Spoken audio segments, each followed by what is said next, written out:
لهم البشرى في الحياة الدنيا وفي الآخرة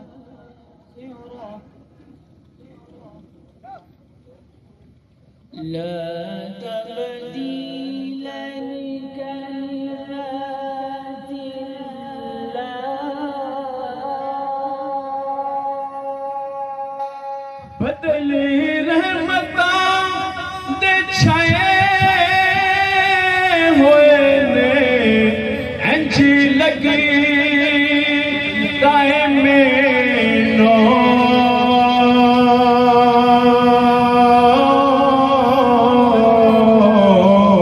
محفل چے آنائے حضرت محترم حضرت اللہ صاحب علیہ شان بے لگے نعرہ تکبیر نعرہ رسالت حضرت قبلہ صاحب جناب الخیر محمد زبیر صاحب الوری نعرہ رسالت حضرت قبلہ صاحب جناب الخیر محمد زبیر صاحب الوری آسان علی الور شریف آسان علی محمود عباس شریف نعرہ رسالت نعرہ حیدری حضرت قبلہ صاحب جناب الخیر محمد زبیر صاحب الوری حضرت قبلہ فائد محمود صاحب الوری آسان علی الور شریف آسان علی محمود عباس شریف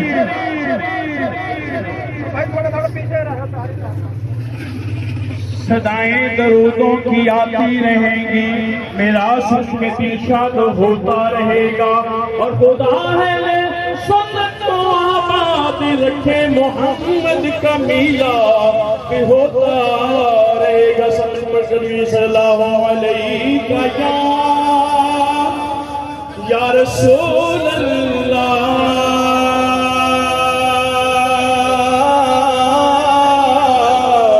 وسلم علیک یا حبیب اللہ بڑی امید ہے سرکار قدیموں میں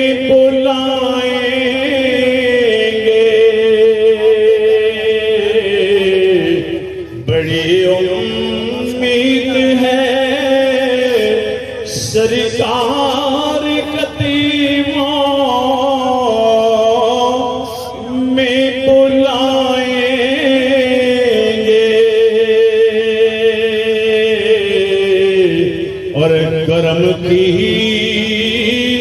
جب نظر ہوگی مدینے ہم بھی جائیں گے کرم کی جب نظر ہوگی مدینے ہم بھی جائیں گے اگر جانا مدینے میں ہوا ہم غم کے ماروں کا اگر جانا مدینے میں ہوا ہم غم کے ماروں کا مدینے گنبدے خضرا کو والے دل سنائیں گے مدینے گنبدے خضرا کو والے دل سنائیں گے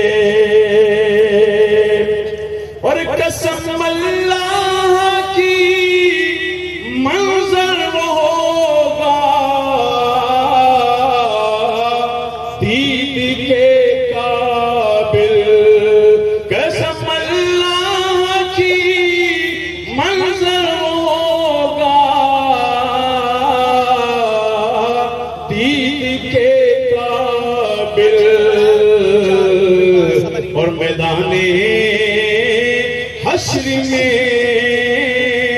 آقا امتی کو بخشوائیں گے یا ربی حبلی امتی میدان حشر میں آقا امتی کو بخشوائیں گے بڑی امید ہے سرکار قدیموں میں بلائیں گے اور کرم کی جب نظر ہوگی مدینے ہم سب ہی جائیں گے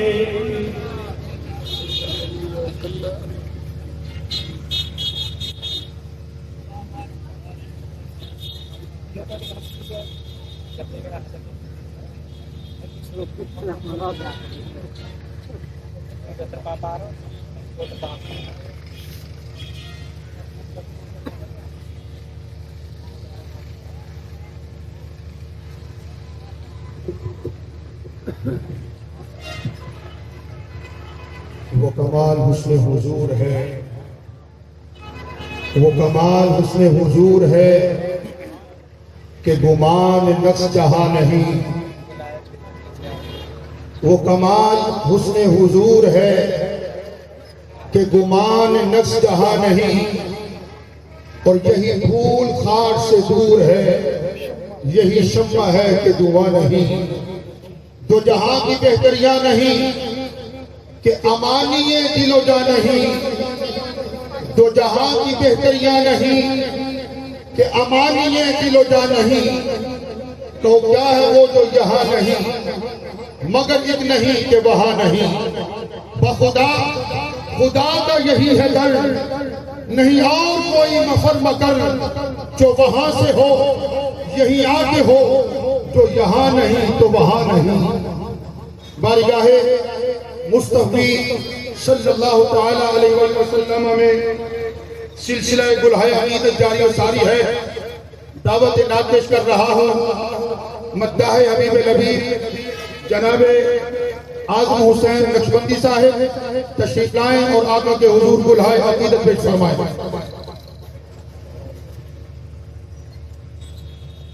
جناب محمد زین العابدین صاحب تشریف لائیں اور آقا کے حضور گلہائے عقیدت پیش فرمائیں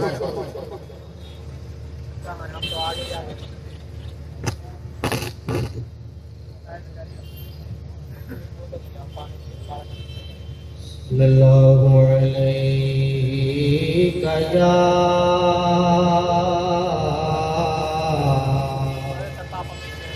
یا رسول اللہ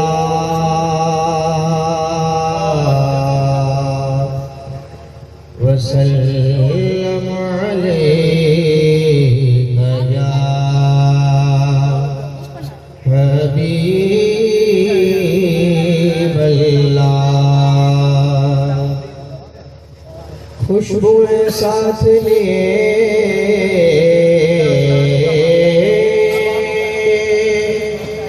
باتیں بہاری آئی دل نے یہ جان لیا کہ سواری آئی دل نے یہ جان لیا کہ سواری آئی اور ان کے آنے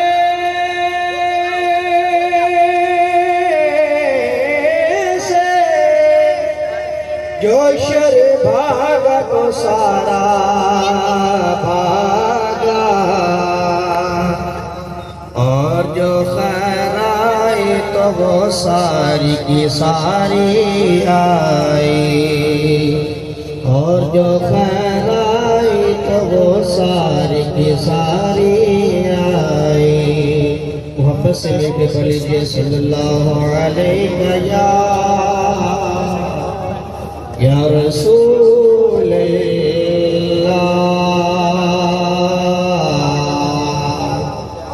وسلم عليك يا حبيب الله. الحمدللہ رب العالمین والصلاة والسلام على سید الانبیاء والمرسلین. اما بعد فاعوذ باللہ من الشیطان الرجیم. بسم اللہ الرحمن الرحیم. علمک ما لم تکن تعلم. صدق اللہ العظیم. سب دوست احباب میرے ساتھ مل کے حضور کی بارگاہ میں درود شریف کا نذرانہ پیش کریں. الصلاۃ والسلام علیک یا رسول اللہ. الصلاۃ والسلام علیک یا حبیب اللہ. الصلاۃ والسلام علیک یا رحمۃ للعالمین وعلی آلک واصحابک یا شفیع المذنبین. آدم و خلاق کے سامعین محترم، اللہ تعالیٰ نے آج ہمیں اشعار محسن رحمۃ اللہ تعالیٰ علیہ اور اشعار مفتی محمد محمود رحمۃ اللہ تعالیٰ علیہ کے عرس مبارک میں شرکت کا موقع عطا فرمایا، اور ساتھ ہی سونے پہ سہاگا یہ کہ یہ عرس کا دن آیا بھی ربیع الاول کے مہینے میں ہے. یعنی ہم اپنے دامنوں کو ذکر مصطفیٰ سے بھی مالا مال کر رہے ہیں اور ذکر اولیاء سے بھی مالا مال کر رہے ہیں. اسی مناسبت سے، اسی اعتبار سے ایک حدیث آپ کی سماعتوں کی نظر کروں گا. قال رسول اللہ صلی اللہ علیہ وسلم الا تعجبون. صحابہ اکرام تشریف فرمایا، حضور نے ارشاد فرمایا صحابہ الا تعجبون، کیا تم تعجب نہیں کرتے، اس بات پہ حیران نہیں ہوتے؟ حضور کے اس بات پہ کیف یصرف اللہ عنی، کہ کیسے اللہ پھیر دیتا ہے مجھ سے شتم قریش و لعنہ، قریش کی گالیوں کو اور ان کی لعنتوں کو. کیا صحابہ تم اس بات پر تعجب کا اظہار نہیں کرتے کہ اللہ تعالیٰ مجھ سے قریش کی گالیوں کو اور ان کی لعنتوں کو کیسے پھیر دیتا ہے؟ اور آگے فرمایا یشتمون مذمما ویلعنون مذمما وانا محمد. وہ گالیاں دیتے ہیں مذمم کو، مذمم یعنی جس کی مذمت کی جائے، وہ گالیاں دیتے ہیں مذمم کو اور لعن طعن کرتے ہیں مذمم کو. وانا محمد، اور میں تو ہوں تعریف کیا ہوا. یعنی اللہ نے اپنے حبیب کو نام ہی ایسا عطا کیا کہ جس کا معنی ہی تعریف کیا ہوا ہے، تو جس کی تعریف خود رب فرما رہا ہے، اب اس کی مذمت کون بیان کر سکتا ہے؟ اس کی مذمت اب کون کر سکتا ہے؟ محمد اس میں مفعول کا صیغہ ہے، جس کا معنی ہوتا ہے جس کی تعریف کی جائے، یعنی تعریف کیا ہوا. ابو داؤد شریف کی حدیث ہے کہ ابو جہل اور اس کے کچھ ساتھی بیٹھے تھے اور آپ صلی اللہ علیہ وسلم کے گستاخیاں کر رہے تھے، کہہ رہے تھے کہ محمد ایسا ہے، محمد ایسا ہے، محمد ایسا ہے، معاذ اللہ. تھوڑی دیر بعد ابو جہل کی عقل نے کام کیا اور کہنے لگا بھئی عجیب بات ہے، ہم اس کو محمد بھی کہہ رہے ہیں اور پھر اس کی برائی بھی کر رہے ہیں. یا تو اسے تعریف کیا ہوا نہ مانے تو اس کی برائی کر لیں، اور اگر اس کو تعریف کیا ہوا مان لیا تو اس کی برائی کیسے کر سکتے ہیں؟ یعنی معلوم ہوا کہ رب نے اپنے حبیب کو نام ہی ایسا عطا کیا کہ اب کوئی میرے حبیب کی تعریف بیان کرنا چاہے نہ چاہے، میرے حبیب کا ذکر کرنا چاہے نہ چاہے، میرے حبیب کی تعریفات کو بیان کرنا چاہے نہ چاہے، بس میرے حبیب کا نام لے گا، حبیب کی تعریف ادا ہو جائے گی.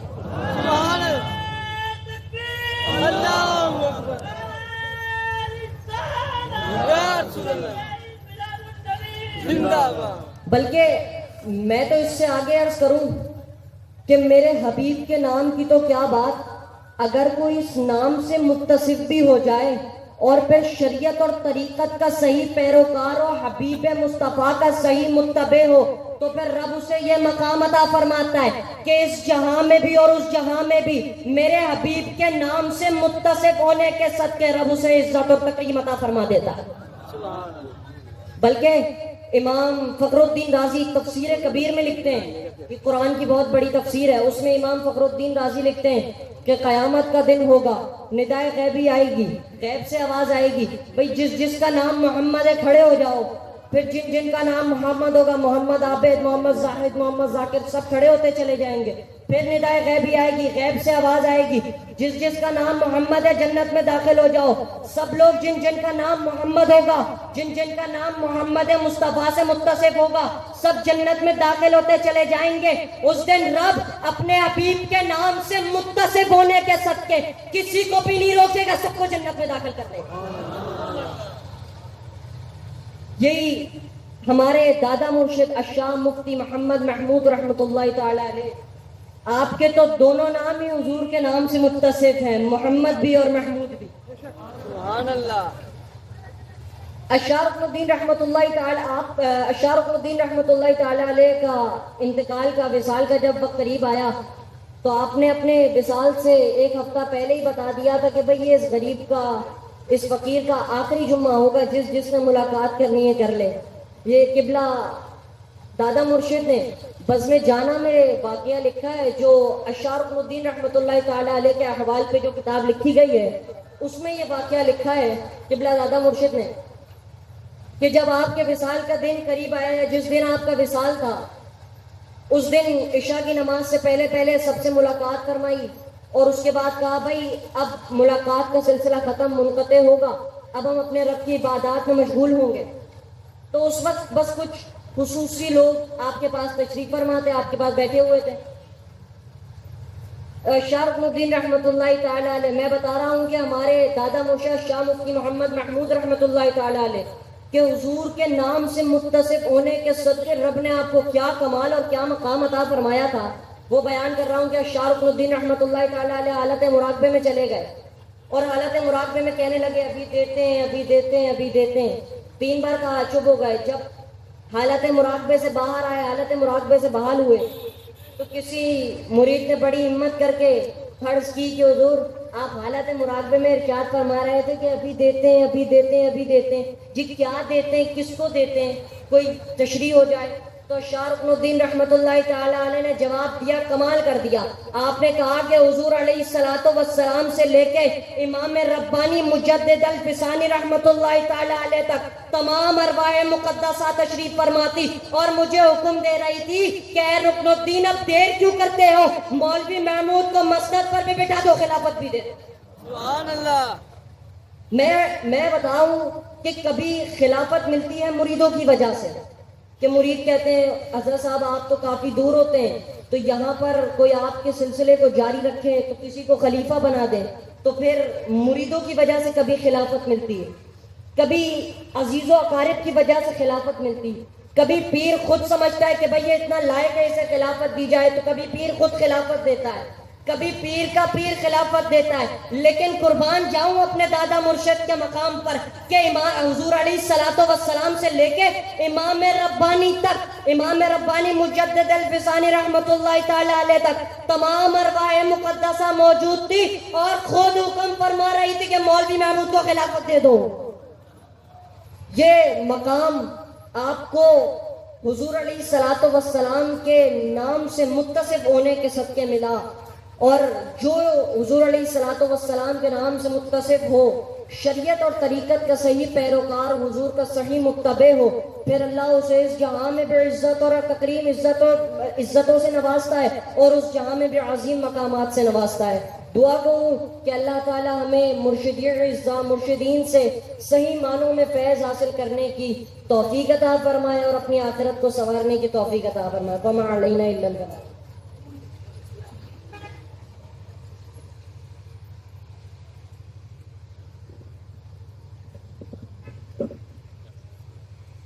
خوبصورت انداز و آواز سے خیالات کا اظہار فرما رہے تھے جناب قبلہ صاحبزادہ محمد ربیع صاحب. میرے کریم اور لجپال آقا امام الانبیاء امام الرسل صلی اللہ تعالی علیہ وآلہ وسلم کے نام نامی اسم گرامی کے حوالہ سے خوبصورت گفتگو فرما رہے تھے. کیا خوب کہا شاعر نے، تعظیم جس نے کی ہے محمد کے نام کی، تعظیم جس نے کی ہے محمد کے نام کی، اللہ نے اس کے آتش دوزخ حرام کی. اور یہ نام کوئی کام بگڑنے نہیں دیتا، یہ نام کوئی کام بگڑنے نہیں دیتا. بلکہ بگڑے بھی بنا دیتا ہے بس نام محمد۔ دعوت مکان شریف سے تشریف لائے ہوئے ہمارے معزز و محترم مہمان جناب قبلہ صاحبزادہ سید فخیم الشیم نقشبندی مجددی دامت برکاتہم العالیہ خوبصورت انداز سے روحانی نسبتوں کا تذکرہ فرما کر ہمارے قلوب و اذہان کو منور فرما رہے تھے۔ حضرات ذی وقار دعوت خطاب پیش کیے جا رہا ہوں۔ عمدۃ العلماء، زبدۃ الفضلاء، قدوۃ الصلحاء، زینت الاولیاء، حضرت علامہ شہزادہ قبلہ فائز محمود الازہری صاحب آپ کی خدمت میں ملتمس ہوں، حضور اپنے انداز سے آئیں اور اپنے خیالات کا اظہار فرمائیں۔ استقبال کیجئے۔ نعرہ تکبیر، نعرہ رسالت، نعرہ رسالت، فیضان الول شریف۔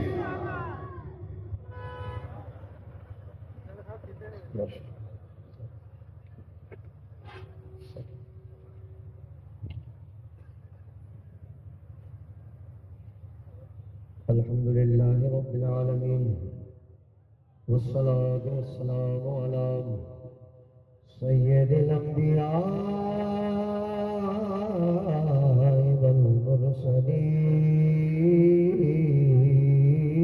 والمرسلین،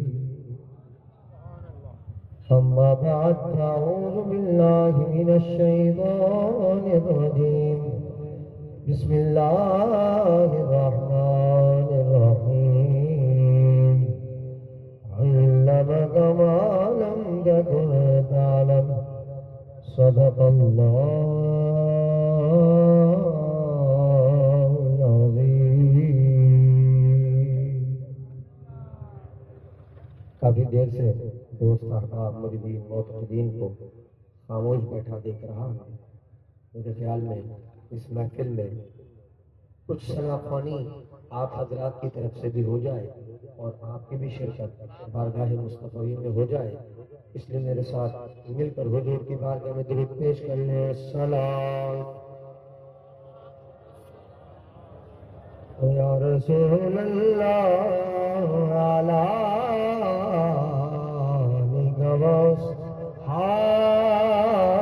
یا حبیب اللہ، الصلاۃ والسلام علیک یا رحمۃ للعالمین وعلی آلک وصحابک یا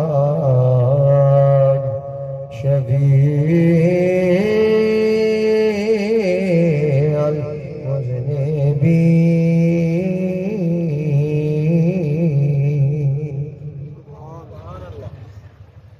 بعد حمد و صلوات آپ سب دوست احباب لائق مبارکباد ہے کہ جنہیں اللہ رب العزت نے ایک مرتبہ ہم سب کو، آپ سب کو اس محفل مقدسہ میں شرکت کی سعادت حاصل ہوئی، بخشی۔ بڑا کرم ہے اس کا۔ اللہ تعالیٰ میری تمہاری سب کی حاضری کو شرف قبولیت عطا فرمائے۔ سارے کہہ دو آمین، پیچھے والے بھی کہہ دو آمین۔ الحمدللہ۔ دیکھیں قبلہ بڑے حضرت صاحب کا خطاب شروع ہونے والا ہے۔ میں تو ایک تمہیدی کلام کے طور پہ، تمہیدی خطبے کے طور پر حاضر ہوا ہوں، تو اپنی محبت اور حرارتوں کا مظاہرہ کرو گے تو مجھے حضرت تک تمہیں پہنچانے میں مزہ آئے گا، تمہیں پہنچنے میں مزہ آئے گا۔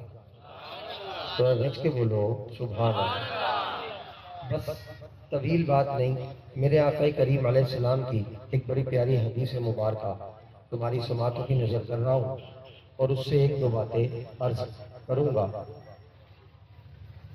جس کا موڈ بن گیا حدیث سننے کا وہ کہو ذرا۔ میری حدیث سنو۔ حضرت جبیر بن مطعم رضی اللہ عنہ حدیث کو روایت کر رہے، بخاری مسلم متفق علیہ حدیث ہے۔ قال سمعت رسول اللہ صلی اللہ علیہ وسلم قال رسول اللہ ان لی اسماء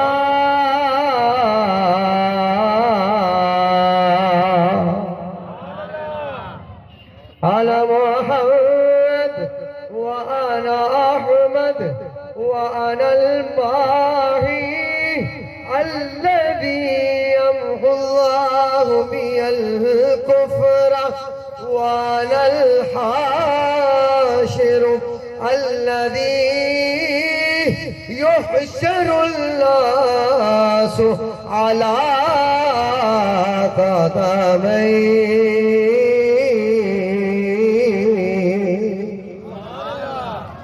میرے آقا نے فرمایا بڑی مزیدار بات عرض کی. میرے حبیب کے ہر کلام کا اپنا لطف ہے اور اگر کلام لطف سے سنو تو اور لطف بڑھ جاتا ہے. میرے حبیب نے فرمایا اللہ رب العزت نے مجھے بڑے صفاتی نام عطا فرمائے ہیں, مجھے بڑی صفات عطا فرمائی ہیں, مجھے بڑے کمالات عطا فرمائے ہیں. ان میں سے دو چار تمہیں بتا دوں اے میرے پیاروں, ان میں سے دو چار صرف تمہیں بتا دیتا ہوں. میں نہیں کہہ رہا, میرے آقا فرما رہے ہیں یا رسول اللہ بالکل حکم. حضرت جبیر بن مطعم جو حضور کے بڑے پیارے صحابی ہیں وہ اس حدیث کے راوی ہیں. باب فضائل, باب صفات انبیاء کے اندر صفات رسول اللہ صلی اللہ علیہ وسلم حضور کی صفات کے چیپٹر میں یہ حدیث تقریباً ہی تمام حدیث کی کتابوں میں موجود ہے کہ میرے آقا نے فرمایا وہ دو چار تمہیں نام بتاؤں اپنے. جی حضور. فرمایا انا محمد, مجھے رب نے محمد بنا کر بھیجا. انا احمد, مجھے رب نے احمد بھی بنایا ہے. اچھا, اس ایک ایک نام کے اوپر بڑی ایکسپلینیشن ہے اور بڑی وضاحتیں ہیں. میں ذرا آگے کی طرف جا رہا ہوں, جو میرا مدعا اور مقصود ہے میں اس نام تک پہنچنا چاہ رہا ہوں. میرے آقا نے فرمایا اللہ رب العزت نے مجھے نام نامی اس میں گرامی محمد بھی عطا کیا, جس پہ ابھی عزیزم محمد ربی صاحب بھی کلام فرما رہے تھے. دوسرا نام میرے آقا نے فرمایا اللہ تعالیٰ نے مجھے احمد بھی نام عطا فرمایا. یا رسول اللہ کیا بات ہے. آگے میرے آقا نے فرمایا انا الماحی, میں مٹانے والا بھی, مجھے ماہی بنا کر بھیجا. یا رسول اللہ ماہی مٹانے والا کس چیز کو؟ میرے آقا نے خود ہی وضاحت فرمائی الذی یمحو اللہ بہ الکفر, جس کے ذریعے اللہ تعالیٰ نے کفر کو مٹا دینا ہے. ذات میری ہوگی, مٹانے والا وہ ہوگا. تو چونکہ میں میرے ذریعے سے مٹایا جا رہا ہوگا تو رب نے میرا نام بھی ماہی عطا کر دیا ہے. رب نے مجھے نام بھی ماہی عطا فرما دیا, مٹانے والا کفر کو. چوتھا میرے رب نے, میرے حبیب نے بڑا غضب کا نام ذکر فرمایا. کیا فرمایا؟ انا الحاشر الذی یحشر الناس علی قدمی.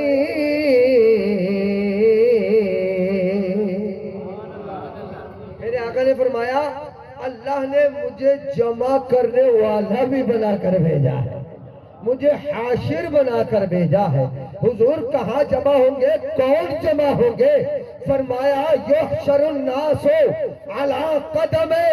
اللہ رب العزت تمام مخلوق کو, تمام لوگوں کو محمد مصطفیٰ کے قدموں پر جمع فرمائے گی. یحشر الناس علی قدم, میرے قدموں پہ اللہ رب العزت تمام لوگوں کو جمع فرما دے گا. اب میرے سمجھ آیا پورا یمن گاڑیوں میں اور جناب لاکھوں کے افراد میں, کروڑوں کے افراد میں حضور کے نام پر, حضور کے ذکر پہ, حضور کے قدموں پہ, حضور کی محبت میں جمع ہوئے پڑے ہیں. شام دیکھ لیا, عراق دیکھا, ایران دیکھا, پاکستان میں چپے چپے پر, گلیوں پر, محلوں میں, چھتوں میں, جدھر دیکھ رہا ہوں لوگ جمع ہے. یا رسول اللہ کی صدائیں بلند کر رہے ہیں, مرحبا یا مصطفیٰ کی صدائیں بلند ہو رہی ہے, لبیک یا رسول اللہ کی صدائیں بلند ہو رہی ہے. میں نے کہا اتنا بجمع, اتنے جمع ہونے والے, پتا چلا جمع یہ نہیں ہو رہے, جمع وہ کر رہے ہیں.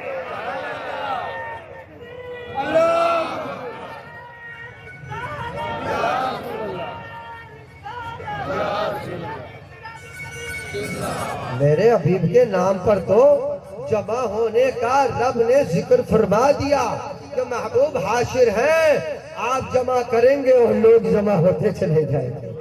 یہاں بھی جمع ہوں گے, جب قبر سے اٹھیں گے تو قبر میں بھی سارے پیچھے پیچھے حضور کے جمع ہو رہے ہوں گے. بروز حشر بھی میرے آقا میدان حشر میں ہوں گے. جب سب جگہ سے لوٹ آئیں گے تو آخر میں میرے مصطفیٰ کے قدموں پر جمع ہو رہے ہیں. تو جدھر دیکھو حبیبی کی ذات پر جمع ہونا ہے اور حبیب ہی کے ساتھ میں جمع کرنا ہے. اب جب جمع ہونے نکلے ہیں یا رسول اللہ کے نام پر, حبیب کی صداؤں پر, حبیب کی محبت پر, حبیب کے ذکر پر, حبیب کے قدموں پر, پیچھے سے صدائیں آنی شروع ہو گئی. یہ کون سا مجمع لگا بیٹھے؟ یہ کہاں بدعت شرک چل رہی ہے؟ یہ کہاں شرکی کام ہے؟ یہ کیا بدعتی کام ہے؟ یہ جلوس کہاں نکلا تھا؟ یہ مجمع کہاں تھا؟ یہ جمع ہونا کہاں تھا؟ ارے میں نے کہا یہ جمع ہونا غلط تو نہیں ہو سکتا, صحیح ہی ہوگا, اور آقا کا ہی جمع کرنا لگ رہا ہے, معلوم ہو رہا ہے. کیوں؟ ابو داؤد شریف میں میرے حبیب نے ایک اور مسئلہ حل فرما دیا.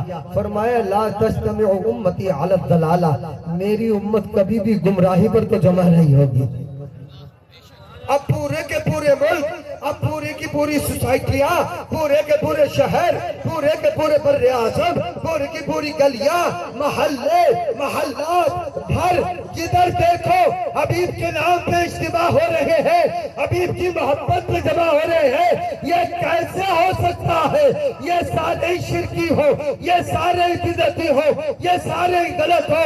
میرے ذہن نے کہہ دیا یہ جمع ہونا غلط نہیں, یہ وہی جمع ہونا ہے جو مصطفیٰ جمع کر رہا ہے.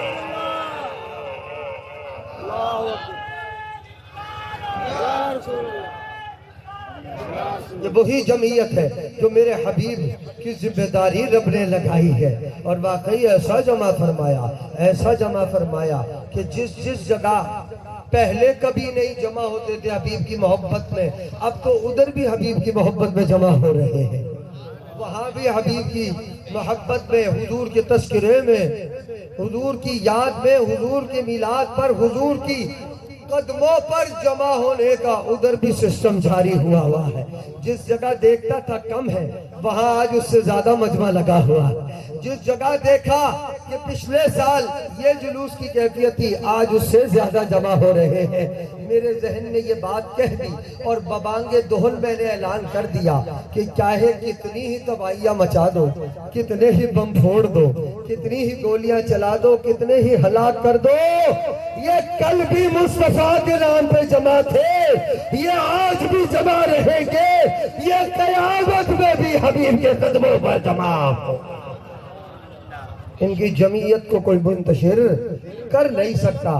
یہ تو اسی طرح ہے, تیرے قدموں میں آنا میرا کام تھا, تیرے قدموں میں آنا میرا کام تھا, میری قسمت جگانا تیرا کام ہے, ٹھوکریں کھا کے گرنا میرا کام تھا, ہر قدم پر اٹھانا تیرا کام ہے. تو حبیب کے قدموں پر اسی لیے تو جمع ہوئے پڑے ہیں, ادھر بھی حبیبی اٹھائیں گے, ادھر بھی حبیبی اٹھائیں گے. اس لیے آقا علیہ السلام اب جس ذات کو نہایت ادب سے دعوت خطاب پیش کیے جا رہا ہوں, آج کی اس محفل کے روح رواں بھی ہیں اور رونق بزم بھی.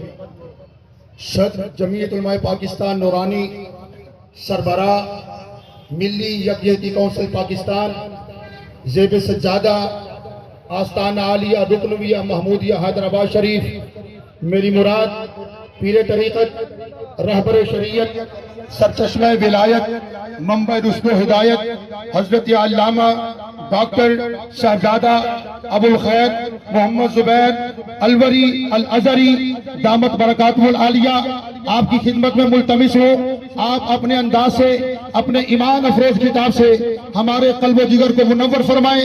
استقبال کیجئے. نعرہ تکبیر, نعرہ رسالت, نعرہ رسالت, فیضان علم شریف, علماء حق اہل سنت.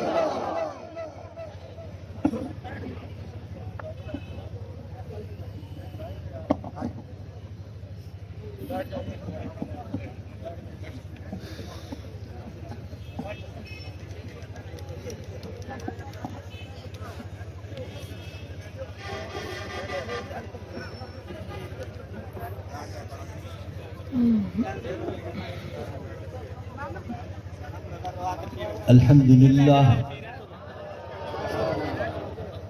لله الذي لم يزل عالما قديرا حيا قيوما سميعا بصيرا والصلاة والسلام على رسوله أرسله بالحق بشيرا ونذيرا وعلى آله وأصحابه كثيرا كثيرا أما بعد فأعوذ بالله من الشيطان الرجيم بسم الله الرحمن الرحيم لقد من الله على المؤمنين إذ بعث فيهم رسولا من أنفسهم يتلو عليهم آياته ويزكيهم ويعلمهم الكتاب والحكمة وإن كانوا من قبل لفي ضلال مبين صدق الله وصدق رسوله النبي الأمين الكريم ونحن على ذلك لمن الشاهدين والشاكرين والحمد لله رب العالمين إن الله وملائكته يصلون على النبي يا أيها الذين آمنوا صلوا عليه وسلموا تسليما بلند آواز سے پڑھ لو الصلاة والسلام عليك يا رسول الله الصلاة والسلام عليك يا حبيب الله الصلاة والسلام عليك يا رحمة للعالمين وعلى آلك وأصحابك يا شفيع المذنبين حمد و صلاۃ کے بعد مقتدر مشائخ اعظام واجب الاحترام علماء کرام اور حاضرین محترم، الحمدللہ اللہ کے دو مقبول اور محبوب ولی اور محبوب اور مقبول بندے قدوۃ الصالحین سید العارفین حضرت خواجہ شاہ محمد الدین الولی رحمۃ اللہ تعالی علیہ اور ولی کامل عارف کامل قطب وقت حضرت شاہ مفتی محمد محمود الولی رحمۃ اللہ تعالی علیہ کے عرس مبارک کی تقریب میں ہم سب حاضر ہیں، اور یہ بھی ایک کرم اللہ کا کہ ربیع الاول شریف کی بہاریں بھی ساتھ ساتھ ہم حاصل کر رہے ہیں اور ان سے بھی لطف اندوز ہو رہے ہیں۔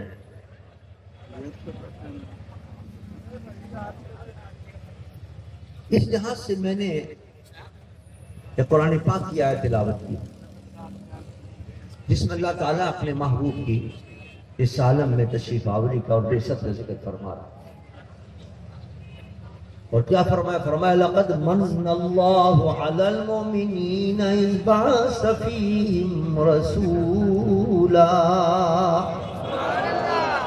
بلند آواز سے کہتے ہیں سبحان اللہ۔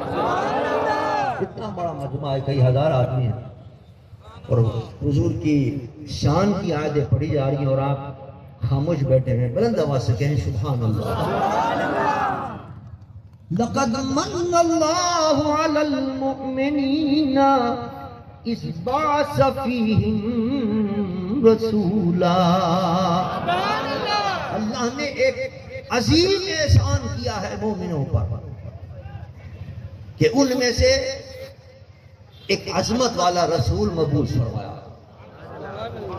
رسولا من انفسہم یتلو علیہم آیاتہ ویزکیہم ویعلمہم الکتاب والحکمہ، وہ قرآن کی آیتیں پڑھ کر تلاوت کرتا ہے ان کے اوپر اور ان کے سامنے ان کا تزکیہ کرتا ہے، ان کو پاک کرتا ہے مومنوں کو، اور کتاب و حکمت کی تعلیم دیتا ہے۔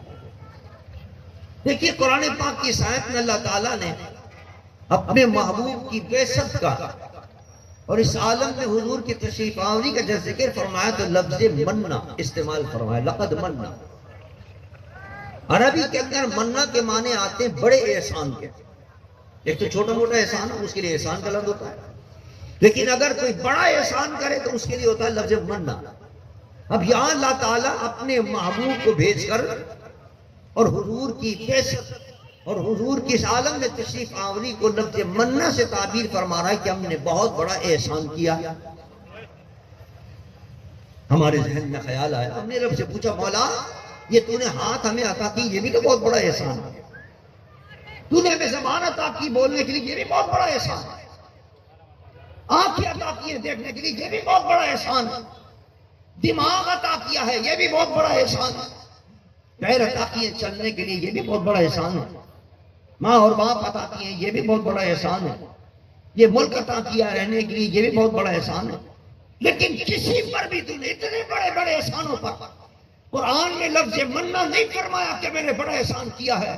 اس نبی کی بعثت پہ کیوں فرمایا تو نے کہ میں نے بڑا احسان کیا ہے؟ جواب آیا بڑے بڑے احسان میں نے کیے ہیں، لیکن یہ جتنے احسان ہیں یہ سارے کے سارے مصطفیٰ کی ولادت کے احسان کا صدقہ۔ سبحان اللہ،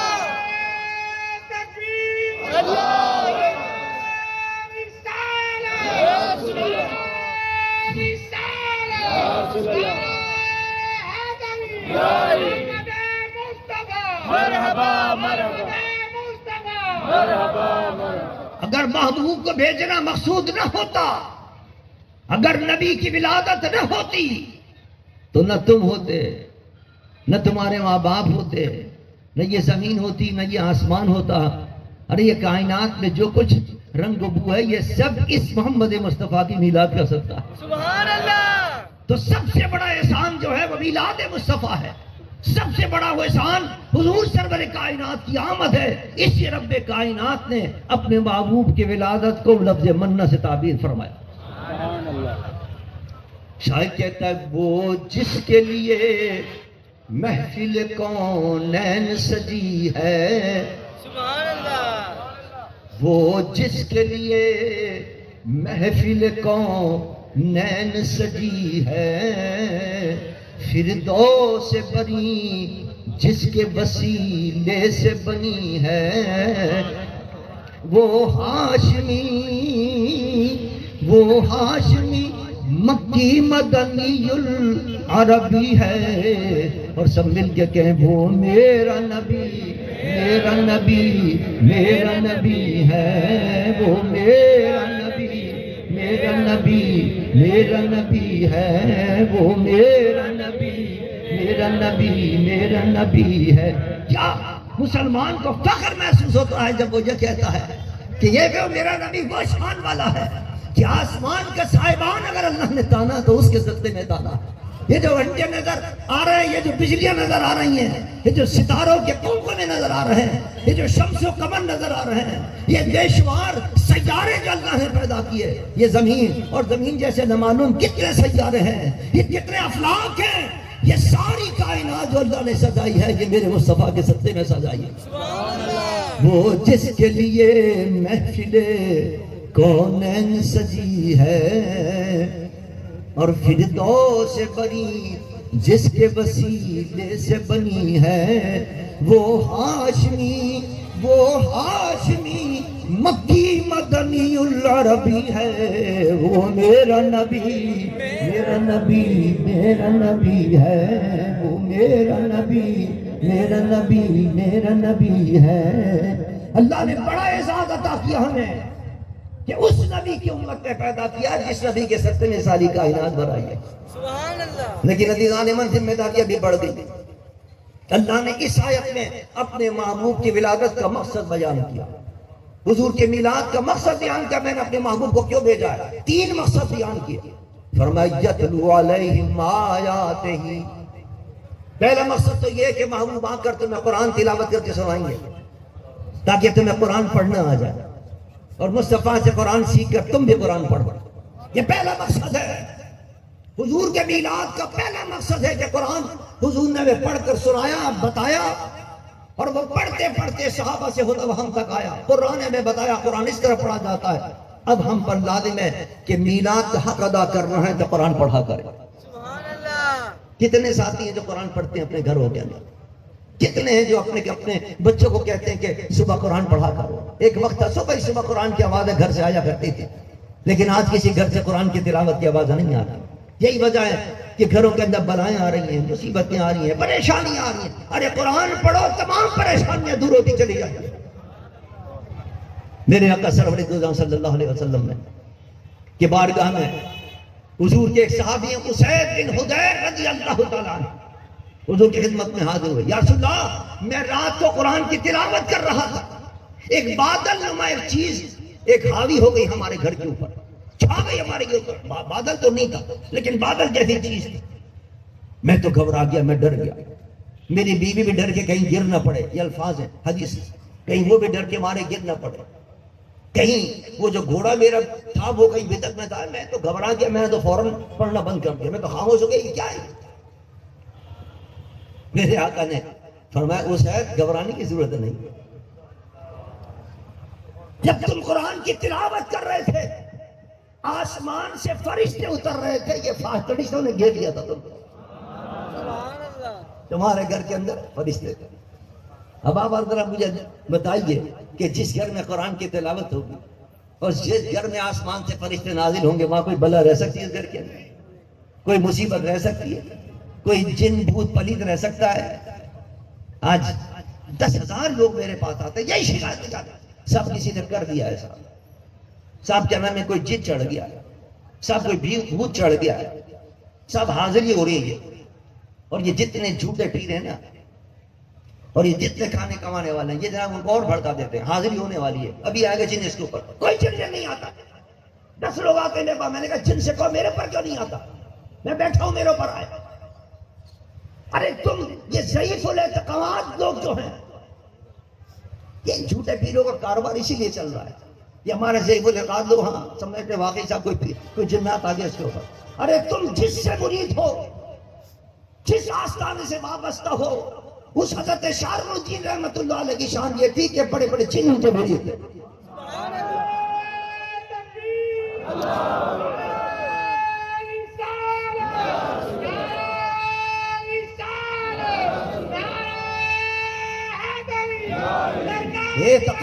اعتقاد مضبوط رکھو، کوئی جنات نہیں، کوئی بھوت نہیں۔ قرآن کی تلاوت کیا کرو، تمہارے گھر کے اندر کوئی جن نہیں آئے، کوئی بھوت نہیں آئے۔ میرے چچا تھے جن کا نام تو محمد احمد، ہمارے اور آپ کے مرشد حضرت شاہ مفتی محمود الوری سے عمر میں بڑے تھے، جوانی کا عالم تھا، بڑی اچھی تقریر کرتے تھے، ہم نے نہیں دیکھا ان کا۔ میرے والد فرمایا کرتے تھے، ہمارے اور آپ کے مرشد بتایا کرتے تھے، انہوں نے ایک روز فرمائش کی ہمارے دادا سے کہ آپ کے جن بڑے مرید ہیں، مجھے بھی ایک جن دکھا دیجیے۔ آپ نے ہمارا بیٹا تم نہیں دیکھ سکتے، تمہارے اندر ہمت نہیں، نہ کرو ایسا مطالبہ نہ کرو۔ لیکن بیٹا ضد پہ آ گیا، باپ نے شفقت سے فرمایا اچھا ضد کر رہے تو دکھا دیتے ہیں، کل جمعے کے دن مسجد میں نماز پڑھنا اور جب سب لوگ چلے جائیں مسجد سے تو جو آخری آدمی نکلے گا وہی جن ہوگا۔ اب وہ میرے چچا بیٹھ گئے دیکھنے کے لیے، اب وہ انسانی شکل میں تھا، جنات اصلی شکل میں نہیں تھا، اصلی شکل میں تو کوئی دیکھ نہیں سکتا، وہ جنات انسانی شکل میں آیا، حضرت شارف الدین کے پیچھے سے نماز پڑھی اور نماز پڑھ کے گانے لگا تو ایک دم غائب ہو گیا۔ بس وہ دن تھا میرے چچا پر اتنی ہیبت بیٹھی، اتنا رعب بیٹھا اس کا، حالانکہ وہ انسانی شکل میں تھا۔ اس دن سے بخار ہوا اور چند دنوں کے بعد ان کا انتقال ہو گیا۔ آج کل ہمارے پاس بھی بہت سے لوگ آتے ہیں، سب میں کوئی وظیفہ پڑھ رہا ہوں کہ جن میرے قابو میں آ جائے، آسان نہیں ہے جنوں قابو میں آنا۔ قرآن پڑھو، قرآن سے پڑھ کر کوئی چیز نہیں۔ اور صاحب رحمت اللہ علیہ کے مرید جن تھے، ہمیں کسی کے پاس جانے کی ضرورت نہیں ہے۔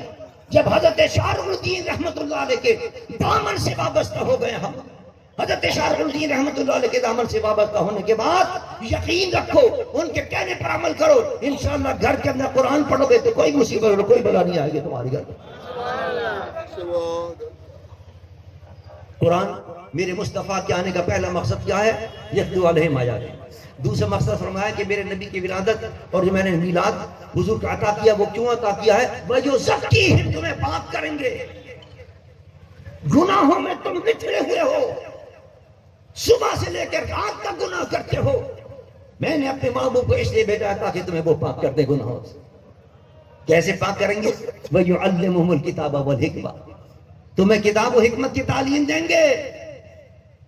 تمہیں قرآن پڑھ کر اور اس کے معنی بتائیں گے کہ قرآن کیا کہتا ہے، کس طرح گناہ معاف ہوں گے، کس طرح اس دلدل سے نکلو گے، کس طرح اس گناہوں کی غلاظت سے اپنے آپ کو پاک کرو گے. اللہ فرماتا قد افلح من تزکا وذکر اسم ربہ فصلی، کامیاب وہ ہو گیا جس نے اپنے آپ کو پاک کیا. اور پاک کیسے کریں گے؟ وذکر اسم، اپنے رب کا ذکر بھی کرے اور نماز بھی پڑھے. یہ ہے وَيُعَلِّمُهُمُ الْكِتَابَ وَالْحِكْمَةَ. نبی بتا رہے ہیں کہ میں یہ قرآن لے کر آیا ہوں، ہر چیز کا حل ہے. اپنی گندگی اگر ختم کرنا چاہتے ہو، گناہوں سے اپنے آپ کو پاک کرنا چاہتے ہو، اللہ کے ذکر کرو، نماز کی پابندی کرو. ہمیں اور آپ کو جب بھی ہمارے مرشد بیعت فرمایا کرتے تھے تو بیعت کرنے کے بعد سب سے پہلے نصیحت فرمایا، دیکھو نماز مت چھوڑنا. ایک تو نماز پابندی کے ساتھ ادا کرنا، اور دوسرا صبح کے وقت شام کے وقت ایک وقت مقرر کر لینا. 100 مرتبہ استغفار پڑھ لیا کرو، 100 مرتبہ درود شریف پڑھ لیا کرو. یہ اللہ کا ذکر ہے. یہ کرو گے سارے گناہ معاف ہو جائیں. جتنی تمہارے دل میں غلاظت ہے سب پاک رہے گا. بھائی عزت کی ہے، حضور پاک کرنے آیا، تمہیں اللہ نے پاک کر دیا. حضور کس کہنے پر چلو؟ جو حضور نے بتایا قرآن کے ذریعے. استغفار پابندی پڑھو. نماز، میرے آقا نے فرمایا اگر کسی کے گھر کی آگے نہر بہ رہی ہو اور وہ 5 وقت اس نہر کے اندر نہائے، صحابہ سے پوچھا کہ کیا اس کے جسم پر کوئی میل رہے گا، کوئی گرد و غبار رہے گا، کوئی گندگی رہے گی؟ یا رسول اللہ دن میں 1 مرتبہ نہا لے تو گندگی نہیں رہتی، چیزائیں کہ 5 وقت نہائے کہاں گندگی رہ سکتی؟ فرمایا یہی حال نماز کا ہے. جو شخص 5 وقت کی نماز ادا کرتا ہے، جتنے گناہ ہیں اللہ تعالیٰ وہ سارے اس سے پاک کر دیتا ہے. گناہوں سے پاک ہو جاتا ہے، صاف ہو جاتا ہے وہ. لیکن ہمیں نہیں خیال کہ ہم اپنے آپ کو پاک کریں. قبر میں جانے کی تیاری ہے، غلاظت کے اندر لچڑے ہوئے ہیں. غلاظت سے کہاں پہنچ گئی ہیں. کس طرح اس ملک کے اندر برا حال ہو رہا ہے، کیسے فحاشی ہے. اور جانی حکمرانوں کو چاہیے کہ اس پہ کنٹرول کریں. جو موبائلوں کے اوپر، انٹرنیٹ کے اوپر جس قسم کی جناب فحاشی اور رجانی ہو رہی ہے، اس کا کیا نتیجہ نکل رہا ہے؟ اسلام کے نام پر یونیورسٹیاں ہیں.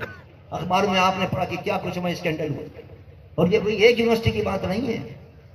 پتہ نہیں پاکستان کی کتنی یونیورسٹیوں میں یہ گند ہو رہا ہے، کتنے اسکولوں میں ہو رہا ہے، کتنے کالجوں میں ہو رہا ہے، کہاں یہ گند ہو رہا ہے. یہ سب غلاظتیں ہیں. اس لیے کہ ہم نے مصطفیٰ علیہ الصلوۃ والسلام جو آئے تھے وَيُعَلِّمُهُمُ الْكِتَابَ وَالْحِكْمَةَ، حضور کی تعلیمات پر عمل کرنا چھوڑ دیا. اگر نبی کی تعلیمات پر عمل کریں یہ گندگی دور ہو جائے گی. ہمیں چاہیے کہ ہم اپنے بچوں پر بھی نظر رکھیں، اپنے اوپر نظر رکھیں، گناہوں سے اپنے آپ کو بچانے کی کوشش کریں، قبر کی تیاری کریں. قبر کی منزل درپیش ہے، نماز پابندی سے پڑھ لیا کریں. اگر بالفعل گناہ ہو بھی جائے گا تو اللہ معاف فرما دے گا. استغفار پڑھ لیں، استغفار پڑھیں گے تو گناہ معاف ہو جائے گا. حضور نے بتائے طریقے. اللہ فرماتا ہے یہ آیا محروم اس لیے ہے، اس کی ولادت ہوئی اس لیے ہے، یہ میلاد ہوا اس لیے ہے کہ تمہیں کتاب و حکمت کی تعلیم دے، تمہیں بتائے کہ ان چیزوں پر عمل کرو گے دنیا میں بھی کامیاب ہوگے، قبر میں بھی کامیاب ہوگے، آخرت میں بھی کامیاب ہوگے.